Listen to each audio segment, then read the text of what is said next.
So first of all, thanks Timo. Thanks for the AIHelsinki and Curious AI for this opportunity to be here. And greetings from Tampere. So I'm Kimmo Jokinen. I'm the co-founder and CTO of Optofidelity. Before founding Optofidelity, I worked many years in Honeywell in Jyväskylä, developing web runnability and imaging applications for paper machines, paper industry. So I also worked a couple of years in Atostech in Tampere. I have a strong machine vision and measurement technology background, and I earned my master's from TUT in 2007. I describe myself as a technomaniac. So that means that I'm obsessed about technology, but at the same time, I'm very critical about the user experience. And currently, I'm working very passionately with VR and AR technologies. So in that field. And co-creation, for example, with Google Daydream team and the Oculus research team has been a very fruitful and it has been very important driver for me in that development. First fully automatic VR performance testers are shipping in a few weeks. So I'm very happy that my company Optofidelity, kind of an odd bird in test automation, doing all the testing with robots instead of just software, again expanded the playground. So my views come from smart devices testing sector. I have been involved in testing solutions innovation for multimedia devices R&D for over 10 years now. And I have had the opportunity to co-create with companies like Google, Atmel, and Intel. That artificial head in that image, it represents the most recent advanced thinking among the wearables testing. This is the first solution which is capable of testing all the VR and AR performance factors. Because the increasing trend has been the emergence of sensors in the devices, like the mobile phones, wearables, hand-mounted devices. And the performance of the sensors and applications is traditionally measured during product development. And the sensor calibration and tuning, that's a new requirement that has appeared in the production phase. And this presentation is about production and how it's changing. But I will tell you more about that later on. Let's talk first about the smart devices a little bit. So, first of all, what is the smart device? Connected, autonomous, ubiquitous. So this definition is from Wikipedia. I wanted to think something else. So I wanted to tweak this one. So this is definition originally written by the late Mark Weiser. And I just replaced the word computer with smart device. I think this is quite bang on definition, actually. I like it a lot. So for example, a smart device like autonomous car. It lets you do something else while it's driving itself. So you can, for example, play with your kids, do some work, you can enjoy a movie. Smart devices like wireless keychains in your pocket, it automatically opens the door when you put your hand to the handle. So it's a kind of an invisible servant for you. But at the point when smart devices starts to extend the unconscious, that could be the point where the technology could be called ubiquitous. Okay, so let's start with the definition of technology that we all know and what is considered to belong to smart devices category. So virtual reality. This is where the technology is supposed to create immersive experiences. No need to create calm. No need to be quiet. So with some extent, the purpose of the device defines how smart it is. So at least if we stick with the definition. But let's move on towards the topic, smart factories. So I will start with an example from automotive industry. So the automotive industry is facing one of the biggest changes in the centuries. So of course, you know, it's called the Industry 4.0, basically. But quite many say that it's not a revolution. It's more like an evolution. After computers, automation, and robotics. And you can recognize these megatrends like connected cars, autonomous cars, electrification of the cars. So what is the inevitable thing? That cars are going to be smart devices at some point. They are quite smart already, but they are getting all the way smarter. So they qualify in many ways with that category. You can do the other things while they autonomously drive. They can park remotely and pick you up when you need it. Now, by the way, that car there, that's a Faraday Future's FF91.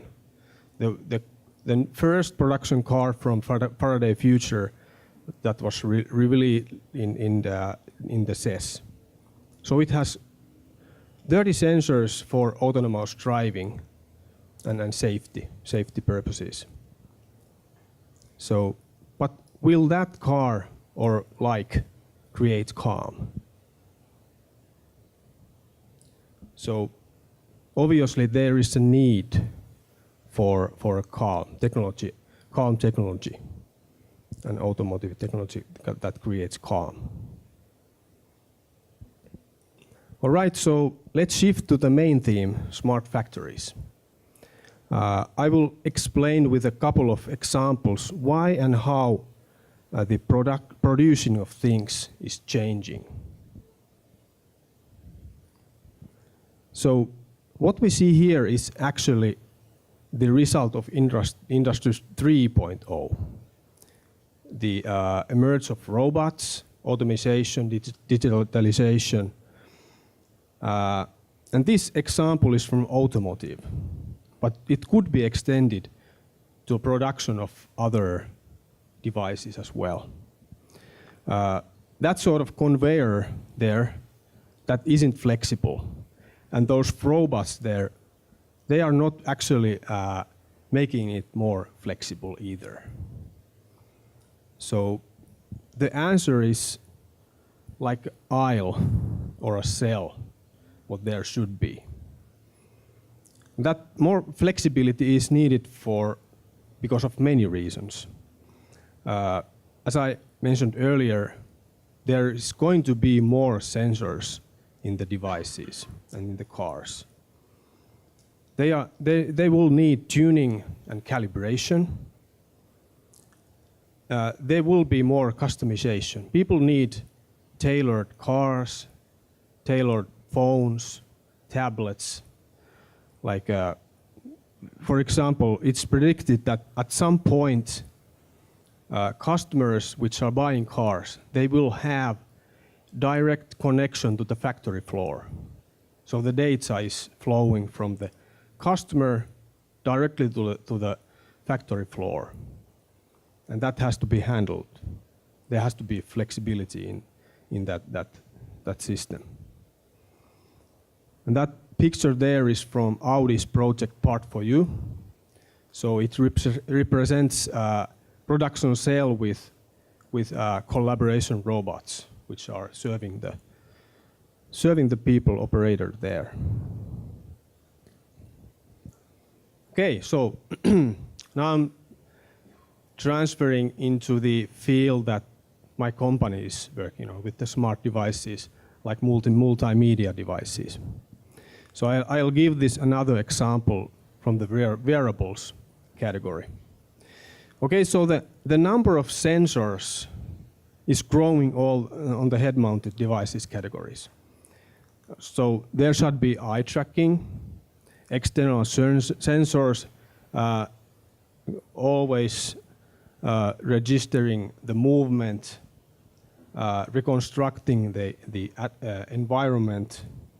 There shall be displays, projectors, which are supposed to be interoperate seamlessly, producing the user a very high degree of presence. The presence that's a very, very important thing in wearable devices like head-mounted devices. And this amount of sensors, like in this Dakri helmet, this is industrial AR helmet. So it requires production phase calibration and tuning. Due to component variations, mechanical tolerances. So it is the same trend with the cars, with, for example, advanced sensors like lane assistant function. They have to be calibrated in factory and also after any service actions. For example, if the windshield is removed and replaced, have to be recalibrated. Okay, so let's wrap up some takeaways for you from my presentation. So about the flexibility. Smarter factories shall be more flexible, but why? So for example, by enabling those device variants in the production.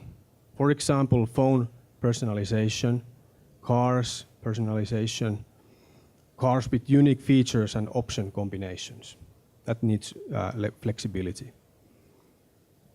Calibration and tuning. So using algorithms and software to harmonize the quality. There's no need to make too good. So that's one important thing. And it also optimizes yield. So by utilizing technologies like just noticeable differences and customer voice from the field. So there's the data needed from the customers. What's good enough? That's going to be very important for the manufacturing. And then multi-function testing. That means that single tests are not carried out in separate stations along the production line, but instead they are combined in upgradable test cells or aisles. All right. So that was my quick journey for the smart factories, how they should be in the future. So I think now we have some time for some questions.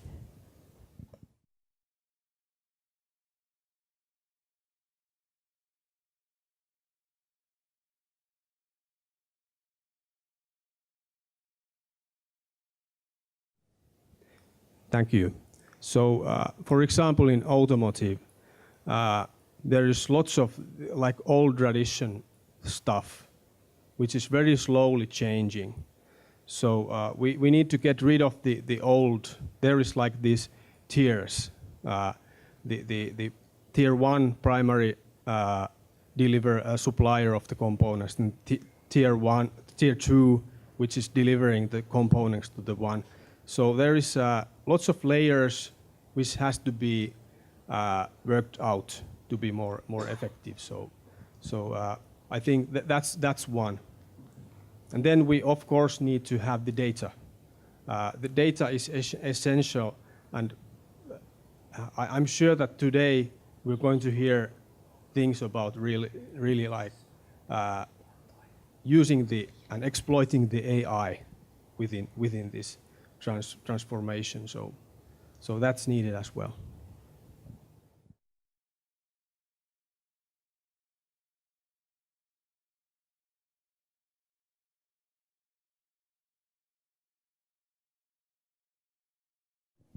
Thank you. Very good question. I have seen very good development in time-of-flight sensors in 3D registration. So that's obviously one area. And then also in radars. So I see big challenges in some of the optical measurements when they should be applied and working in different environments, inside, outside. So radar, millimeter wave technology, those are very interesting, and I've seen some very good development in that area.